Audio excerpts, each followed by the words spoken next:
প্রিয় দেশবাসী সবাইকে আসসালামু আলাইকুম। একটা দুঃখের সংবাদ জানাচ্ছি আমি যে গাড়িতে একটা আগুন লেগে গেছে। এটা হলো মির্জাপুরের আগে, দেখতে পাচ্ছেন একদম গাড়িতে আগুন লাগছে ডাইরেক্ট। দেখতে পাচ্ছেন আপনারা, গাড়িটা পুরো ছাই হয়ে যাচ্ছে। আজকের তাজা খবর, এটা শুক্রবারের দিন, এখন রাতের 11টা বাজে।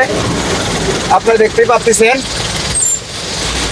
একদম গাড়িটা পুরো ছাই হয়ে যাচ্ছে, দেখা যাচ্ছে পুরো ছাই হয়ে যাচ্ছে।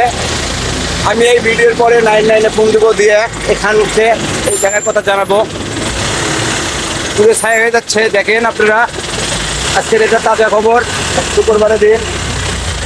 গাড়িটা পুরো ছাই হয়ে যাচ্ছে, দেখা যাচ্ছে। দেখুন, এটা ঢাকা মির্জাপুরে এই ঘটনা।